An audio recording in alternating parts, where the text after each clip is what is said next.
Someday you'll feed on a tree frog. This ordeal, the trial to survive.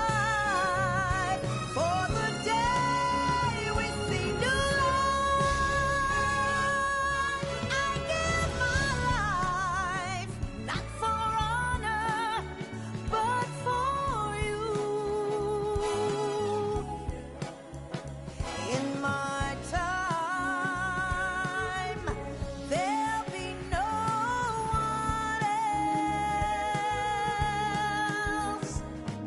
Crime, it's the way I fly to you. I'm still in a dream, snake eater.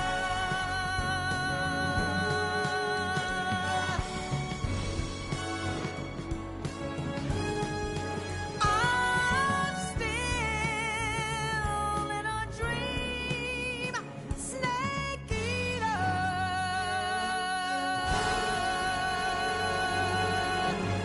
Snake eater.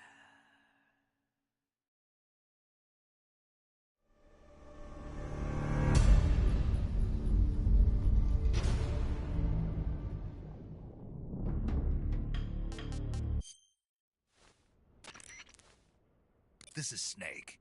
I've made it to the sneaking point. You're right on time, Snake. Yeah, for being dragged out of the sack at 2 in the morning, I did my best. Rise and shine. Don't you love mornings? Colonel, nobody loves being dragged away from their vacation. I'm sorry. Oh, Just don't. It's the well.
Answer me. Get into the warehouse. From the stairs on the right. Speak. We have guys who know fire support frequencies. Speak. You lousy!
Speak.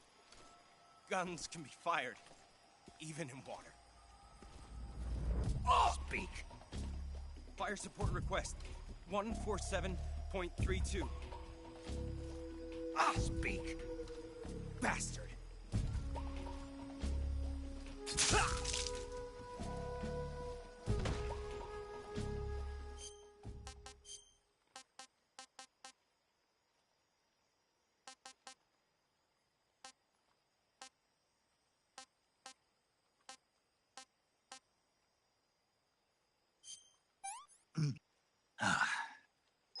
I'm gonna puke.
pretty tasty.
HQ, please respond. This is HQ. Patrol here. What's going on? Respond. There's something wrong. Support unit, confirm their status.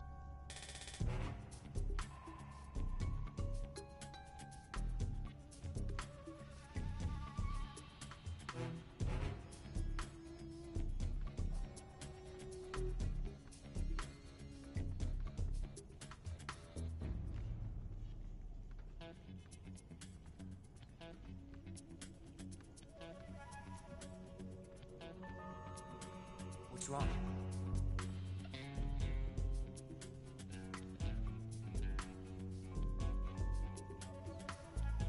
What's wrong?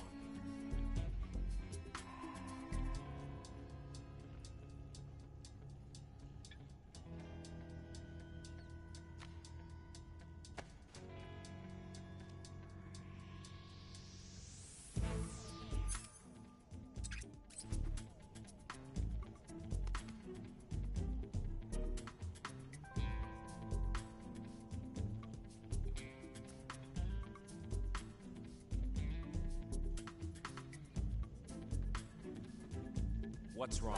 Who's that? Radio, call HQ!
Speak. Request to call off alert 141.45. Answer me. Bastard! Speak. Request to call off alert 141.45.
Speak.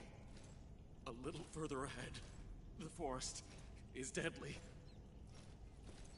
Speak. By stalking, you can find trap indicators. Answer me. Fire support request 148.56.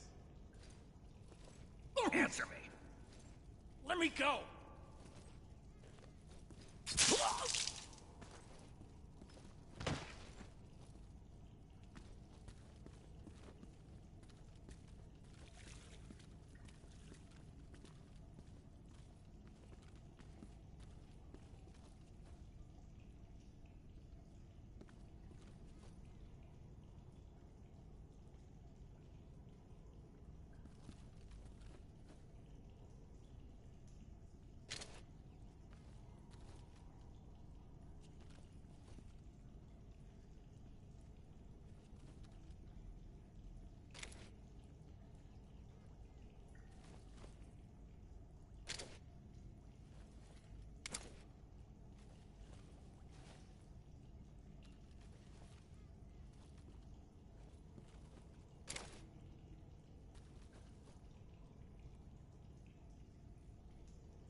Speak. Radio 148.96. Speak. Let go of me! Speak. Radio 148.96.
What can I say?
Do you want to save?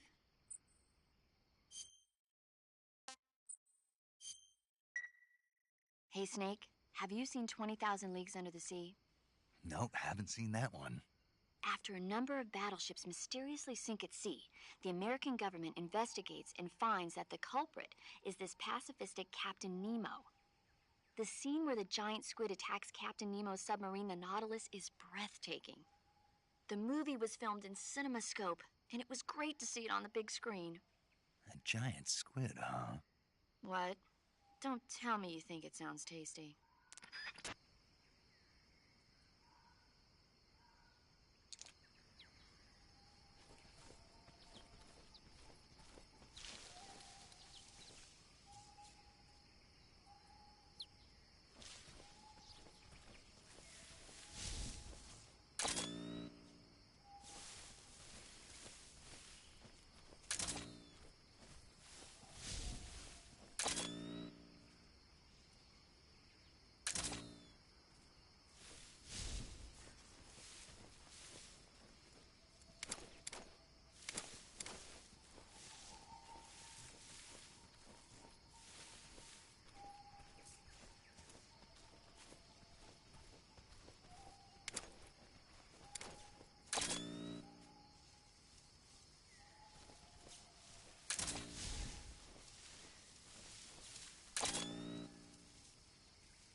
nobody here.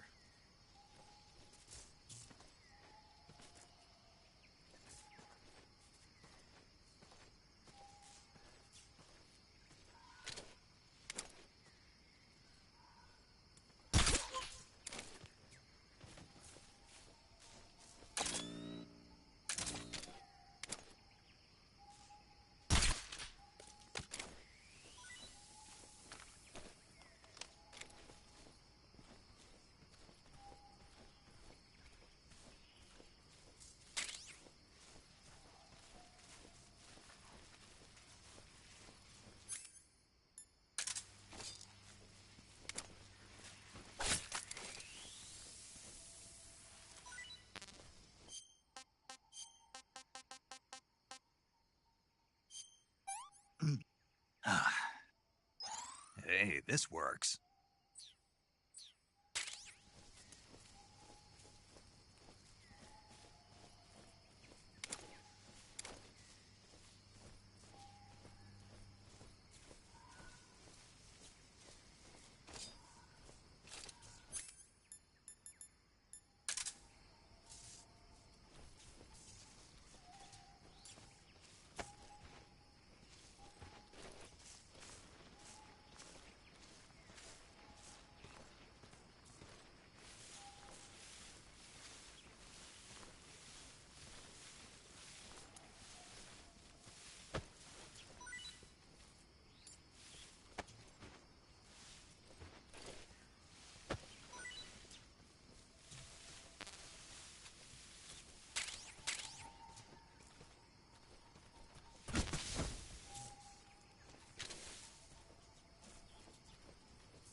HQ, please respond.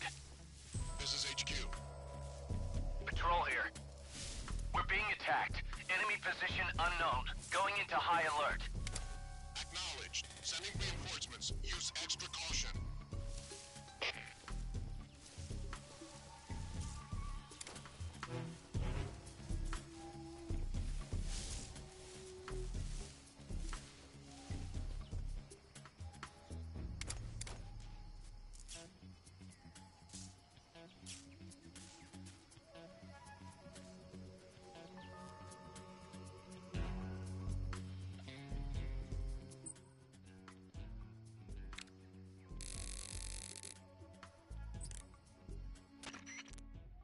This is Patrol. The area is clear. Recommend discontinuing the state of alert. Over. Understood, Patrol. Backup units will be withdrawn. As per standard operating procedure, this frequency will no longer be used. Out.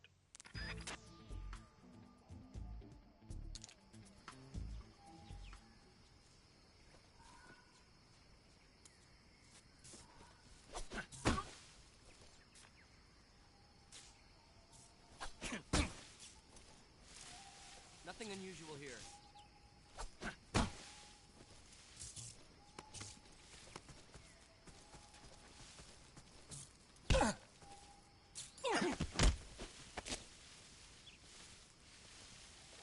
Speak. This facility, it used to be a cell. Speak. Let me go! Answer me. This facility, it used to be a cell.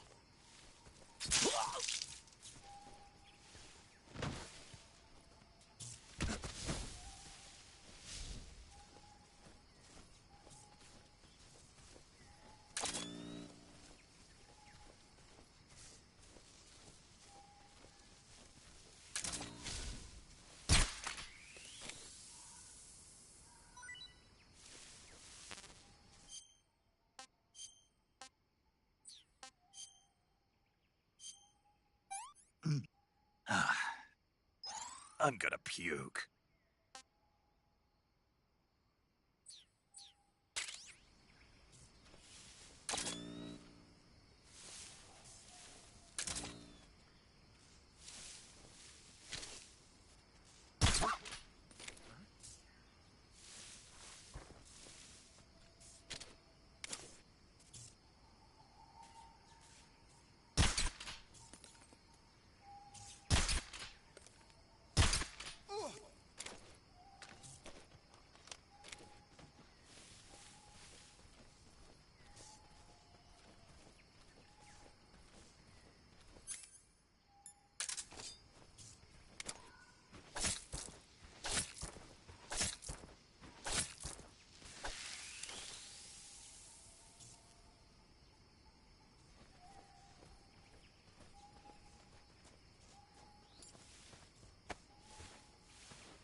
I'm not talking. Speak. Hidden by grass. There's a hole in the wall. Speak. To open the door, you could call over someone with a key. Speak. Holding up scientists is no use. Speak. Let go of me.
Speak. Fire support request 146.74. Answer me. Let go of me. Speak. Fire support request.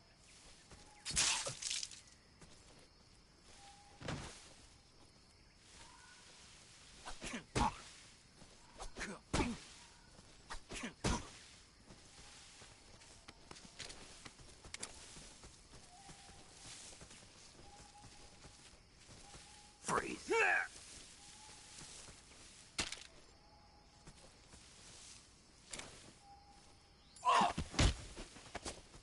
Speak. From the balcony. You can get out. Speak. Under the truck. Speak. There's some ammo. Answer me. Bastard.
Freeze.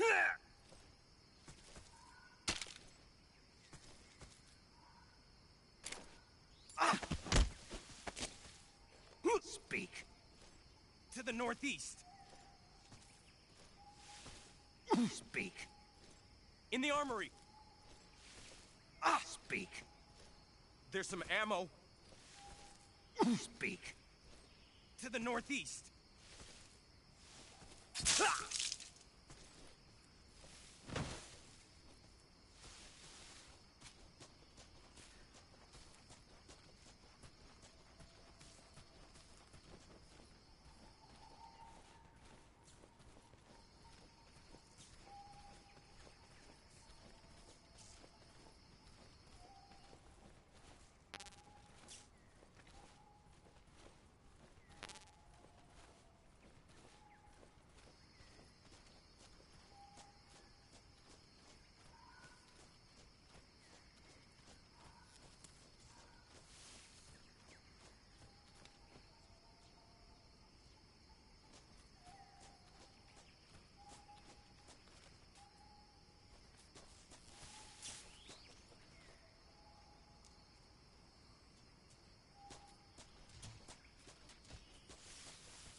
That's damn good.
You want to save? Hold on a sec.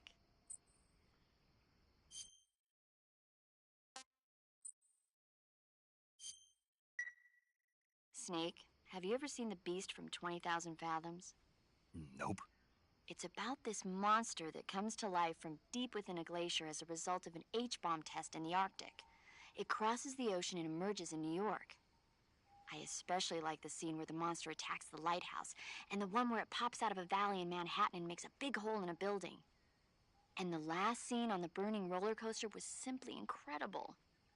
And because I saw it in a drive-in theater, I actually felt like I was a part of the movie. It's funny, isn't it? How you can let yourself get absorbed into these things without thinking even when you know it's not real? Distinguishing between what's real and what's not isn't always as simple as we think.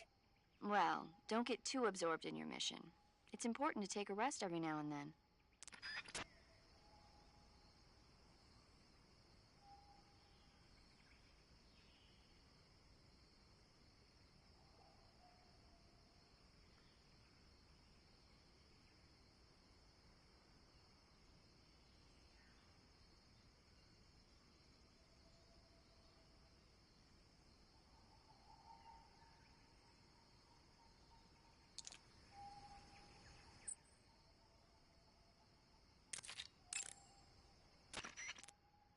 Sounds like the Cobra Unit's members' names came from the specific emotions they each carry into battle.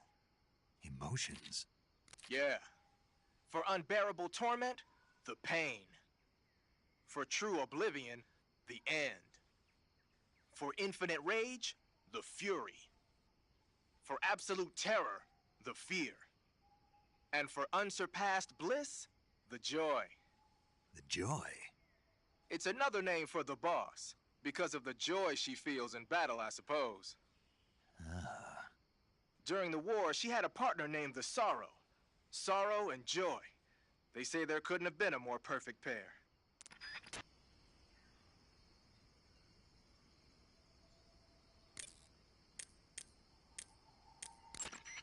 The Davy Crockett's that the boss took with her when she defected are mortars that fire nuclear warheads. They're named after Davy Crockett, the hero who died defending the Alamo in the Texan War of Independence. Remember the Alamo? That's right. The warheads are equivalent to between 10 and 20 tons of TNT.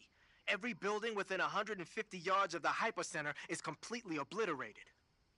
But the warheads the boss had with her were some kind of experimental super bomb. So they're actually even more powerful than that. I don't even want to think about what would happen if she used it again. Snake, you know what you have to do. Yeah, I know.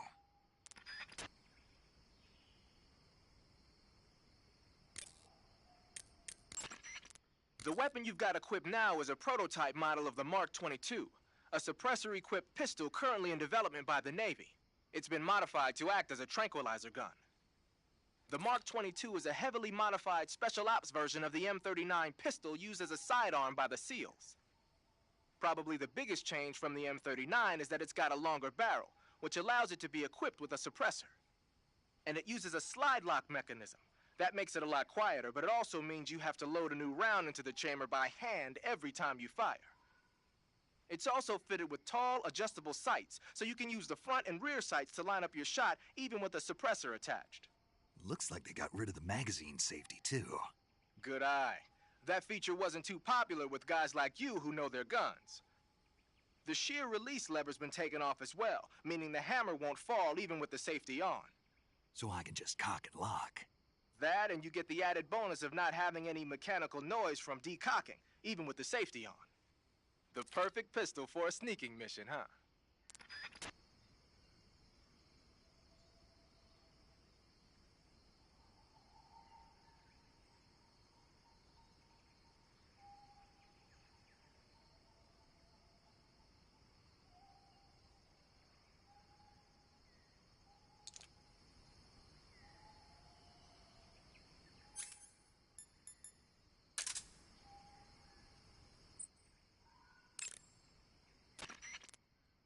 Hey, you've got an M1911A1. Yeah, a 45. 50 years since the Army adopted the first model, and they're still using them. It's a real gem of an automatic pistol. But aren't you gonna need more than just one little handgun? Not at all. When you're in a tight spot or fighting in close quarters, sometimes a handgun works better than a rifle. And if I equip a knife at the same time, I can instantaneously switch over to hand-to-hand combat. I see.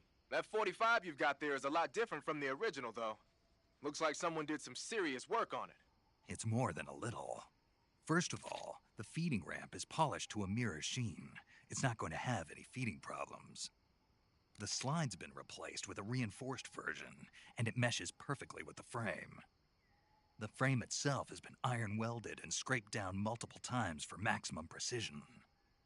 The front strap part of the frame has been checkered to make it dig into the hand. That prevents any slipping. The sight system's original too. It's a 3-dot type. It's got an enlarged front sight, giving it superior target sighting capability. The regular hammer's been replaced with a ring hammer. That enhances the cocking control and increases the hammer down speed. They also reworked the grip safety to accommodate the ring hammer. Looks like they eliminated it altogether. This is a tool for pros. The thumb safety and the slide stop are extended to allow for more precise handling. The base of the trigger guard is whittled down so you can use a high grip. And the trigger itself is a long type for easy finger access. The trigger pull is about 3.5 pounds. That's about 1.5 pounds lighter than normal. The magazine well has been widened to make it easier to put in a new magazine. The magazine catch button has been cut down low to make it harder to hit it by mistake. The mainspring housing has been changed to a flat type to increase grip, and it's even been fitted with stepping so it doesn't slip from the recoil when firing. On top of that, they added cocking serrations to the front part of the slide. That lets you load and eject cartridges faster in an emergency. Whoever did this is a professional. No question, this thing could shoot a one-hole at 25 yards in a machine rest. Well, I'll be damned. That's some gun. Yeah, I've never used a weapon this fine in my life.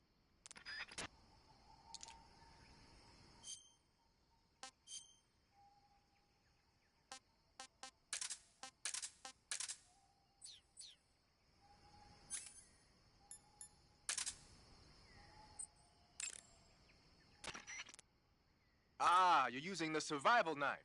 Yeah, this thing provides me with all the bare essentials I need to survive in the field. Hey, wait. What'd you do with the knife I made you? That was a work of art. It had matches and fish hooks and thread and stuff in the grip. Sorry to have to tell you this, but that thing is useless in a fight. No way. Really? Yeah, when the grip is hollowed out like that, there's not as much space to stabilize the blade. So the joint between the blade and the grip is weaker. That makes it easier to break. I get it. You're right. With your knife, you don't have to worry about it breaking no matter how much you swing it around. So the important thing is durability. Man, I gotta write this stuff down. Next time, I'll make it so the matches and fish hooks go in the sheath instead. Huh.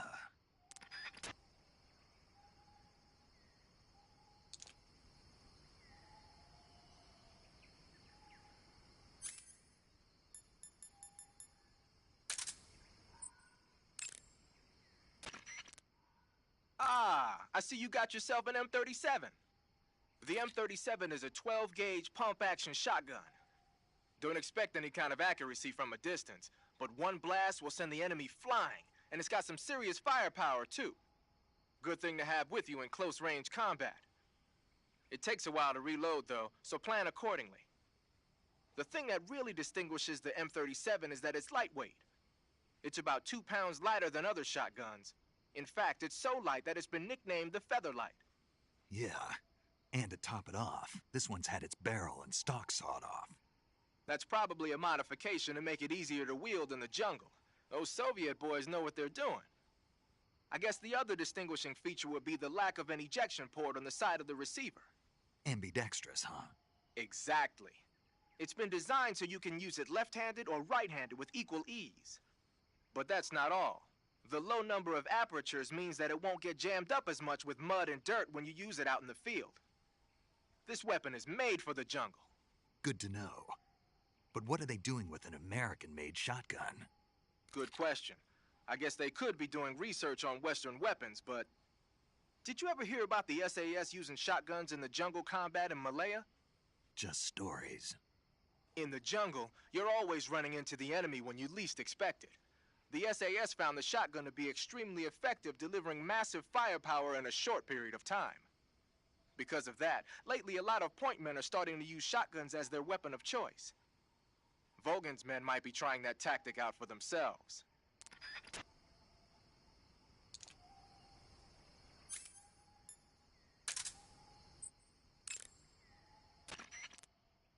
Got yourself an AK-47, huh? The AK-47 is the official assault rifle of the Soviet Army. The first model was completed in 1946, and in '49, it beat out all its competitors to become the standard assault rifle of the Soviet military.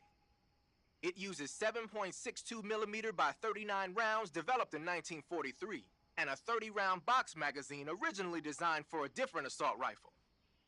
You can aim it from the shoulder by readying it with the aim button and pressing the first-person view button. It's sturdy and extremely reliable with high power and precision. There's no better assault rifle in the world.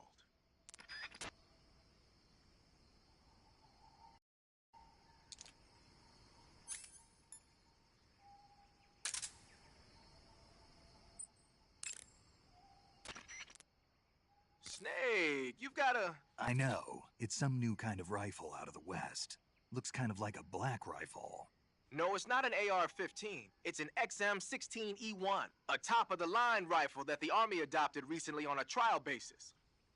The U.S. military was working on a new concept for a light infantry weapon from the late 40s through the mid-50s. In the end, they decided they wanted a .22 caliber high muzzle velocity rifle with full auto capability. What they came up with was the AR-15, the so-called black rifle. The one you've got there, the XM-16E1, is a modified AR-15 that's been fitted with a bolt forward assist. I heard they're doing performance evaluations down in Southeast Asia. So they captured one in Vietnam and brought it here? That's my guess. But that thing looks a lot different from a regular XM-16E1. There must have been a gunsmith present at the field test who made all these modifications on the spot. The fact that it's painted in camouflage colors shows that more and more people these days are starting to realize the importance of camouflage. They made it so it takes a suppressor, too. Yep, that's a nice feature to have for a recon unit on a sneaking mission deep in enemy territory. You can attach and detach the suppressor by opening the weapon window and pressing the enter button. Oh, and the firing mechanism's been modified to enable 3-shot bursts. Why the hell would they do that? These days, a lot of new recruits aren't used to firing in full auto mode. They have no trigger control and end up emptying the whole clip at once. Maybe they were experimenting with ways to prevent that and came up with the burst mechanism as a possible solution. Stupid idea, if you ask me. Hey, give it a chance. It might come in handy. Open the weapon window to switch between semi-auto, full auto, and 3-shot burst modes.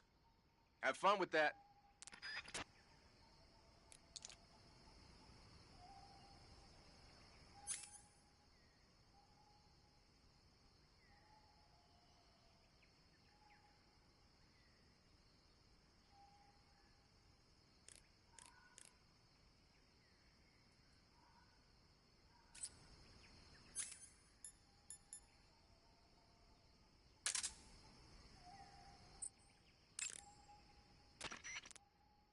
Looks like you've got some TNT. TNT is short for trinitrotoluene, a pale yellow crystalline compound made from a trinitrified mix of nitric acid and sulfuric acid. It's used throughout the world as a military explosive. It has a low sensitivity and is chemically stable, making it easy to handle. It's also got a low melting point and can easily be shaped by boiling or steaming it. But because the sensitivity is so low, you need a booster to actually get it to explode. No problem. It came with its own remote control detonator. Good. Then all you have to do is press the aim button to equip the TNT before placing it with the attack button. Use the action button when you're ready to set it off. The map screen in the survival viewer will display the locations where you've planted TNT. Take warning though, the radio signal for the detonator is pretty weak. Don't forget that it can only set off TNT that's planted in the same area.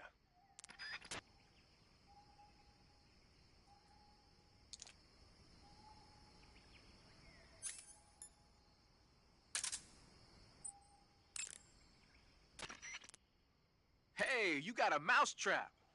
That mousetrap is a portable tool for capturing small animals alive. Press the aim button to equip it, then use the attack button to place it on the ground. Come back a little bit later and there might be a frog or a snake caught in there. Whether or not you actually catch anything, though, is all a matter of luck. Don't get all down if there's nothing in the trap. Try again. Also, don't forget that you need some bait in the trap or nothing's gonna come crawling in there. If you capture an animal with a trap, it won't have any bait left. Just crawl to pick it up, then put some more bait back in and set it down again. You can use the map in the survival viewer to see where you've placed traps. If you forget where you put a trap, just look at the map.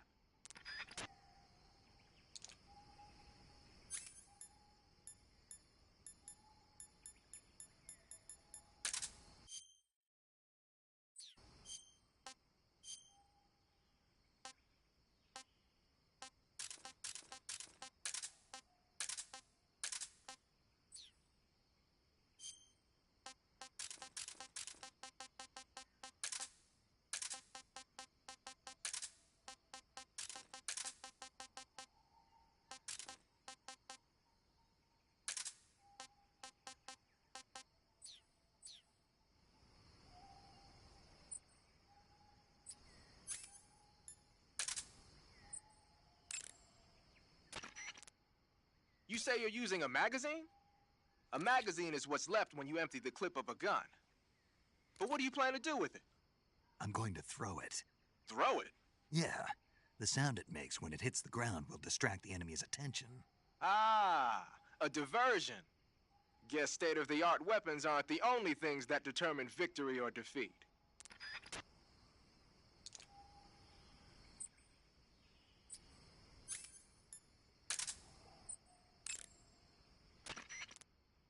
Thinking of using a smoke grenade, huh? As you might expect, smoke grenades can be used to create a smoke screen.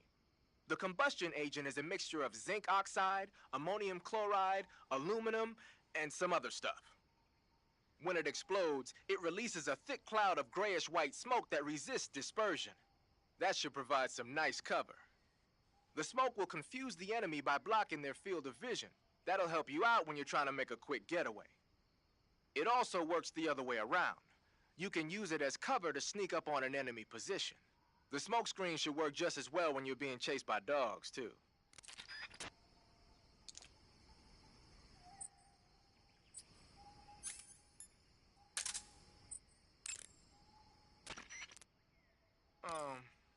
That's a weird grenade you got there. From what I can tell, it's an anti-electronics weapon that works by scattering a bunch of metal foil in the air to interfere with radio signals. Call it a chaff grenade, if you will. By using a chaff grenade, you can disrupt the function of enemy radios and electronic devices for a short period of time. But keep in mind that as long as the chaff is in effect, you won't be able to use your motion detector or active sonar either.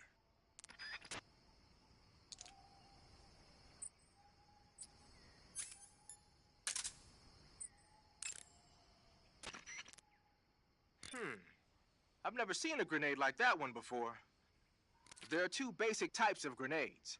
Fragmentation grenades, which use shrapnel to kill or maim the target, and explosive grenades, which use the blast from the explosion as the offensive means. But the grenade you've got there isn't either of those. My best guess is that it's meant to knock the enemy out without hurting them. Most likely it's an entirely new kind of weapon developed exclusively at Groznygrad. I've heard that the SAS is working on a low-impact grenade for training purposes, but I never thought they'd be used in an actual battle. The flash of light that occurs when the grenade explodes is probably produced by magnesium. It's the same stuff that's used in camera flashes. I'm thinking they cut down on killing power by reducing the amount of explosives and made up for it by making the flash and bang so strong that it overwhelms the enemy's senses.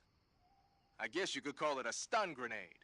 If I'm going to be stunned, I'd rather it be by a woman. Snap out of it. Anyone around when that thing goes off will be laid out. It ought to come in handy when you're trying to storm a room or when you don't want to kill the enemy.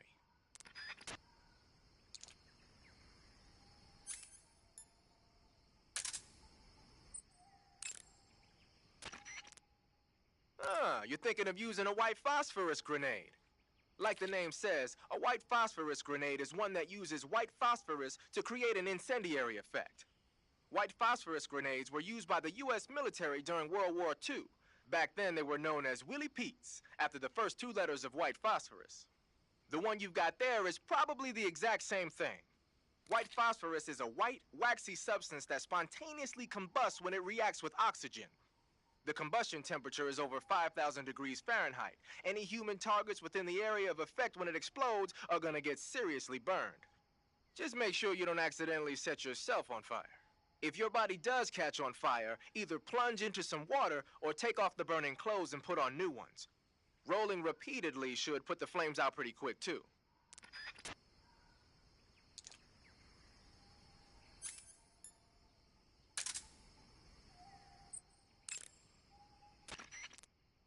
Gonna use a grenade, huh?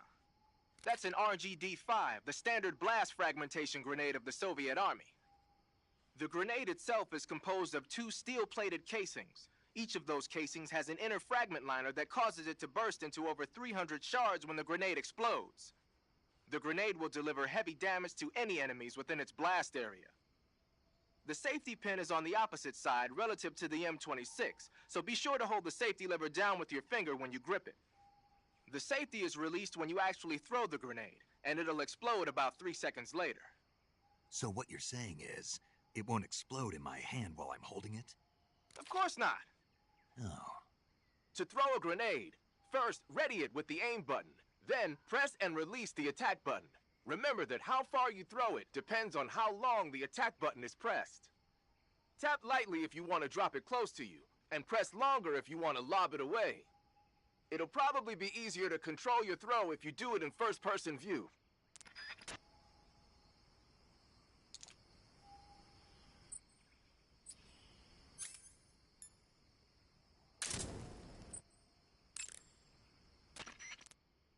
A torch? A little primitive, but a light's a light. From what I can tell, that torch is made of white birch dipped in turpentine. It burns long, so I don't think you'll have a problem with it burning out on you. If you equip it and press the CQC button, you can use it to smack the enemy. You can also swing it around by pressing that button repeatedly. Useful when you need to clear the room of bats and stuff. With the reload button, you can light and extinguish a torch, so make sure that thing is out if an enemy is closing in. Get used to it. The light from the torch is visible from a long way off, though. It probably goes without saying, but marching into battle with a torch in your hand is not the sanest course of action. You should only light a torch when you're someplace like a cave where you can't find your way around without a light. Yeah, I hear you.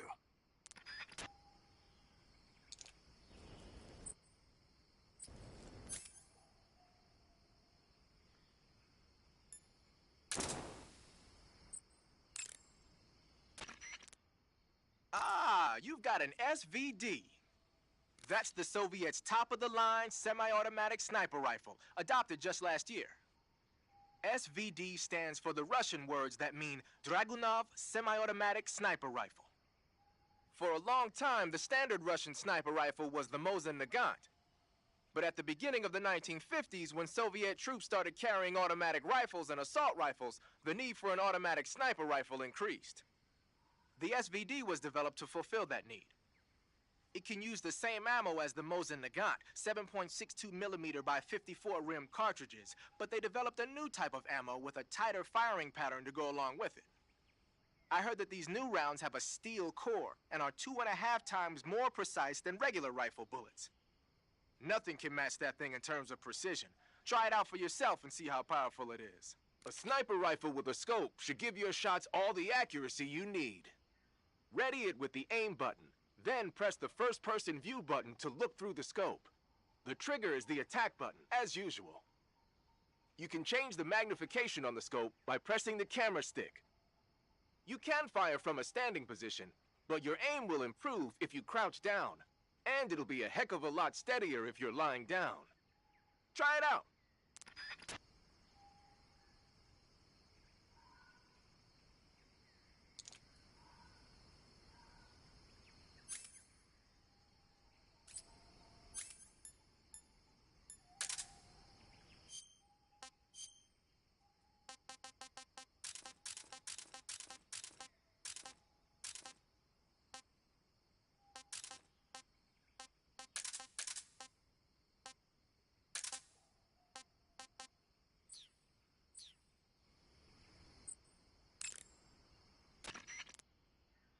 Haha, so you're wearing the black camouflage. The black...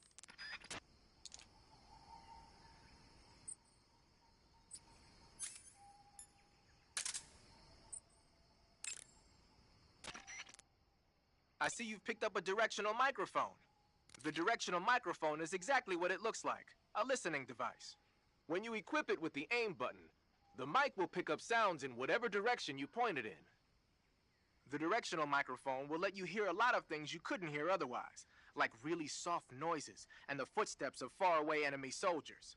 You ought to find it useful when you want to know whether there's an enemy on the other side of the woods or something. Try it out.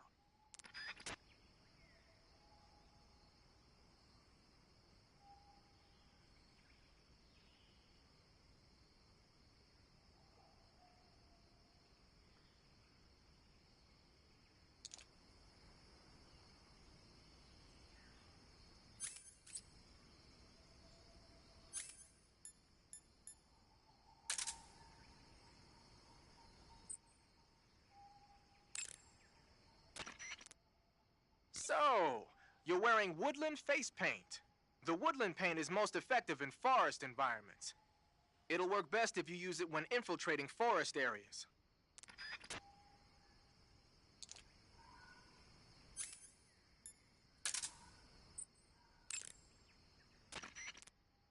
Ah, you got yourself some claymores.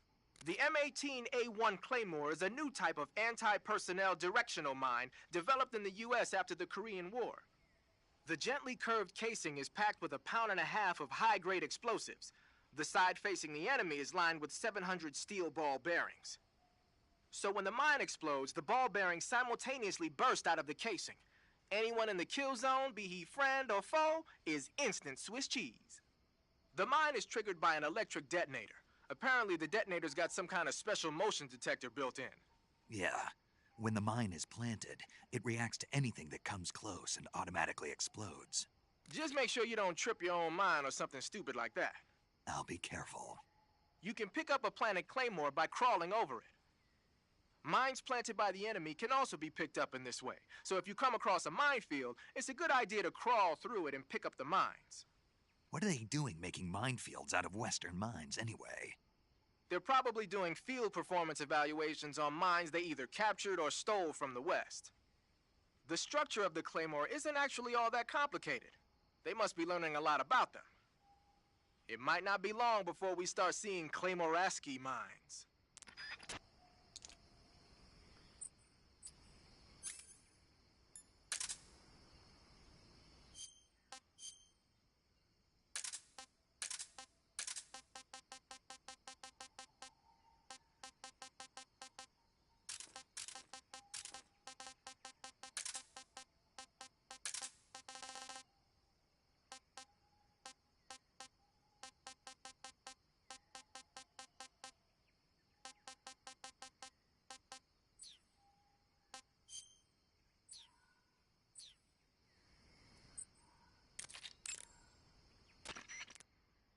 Do you want to save?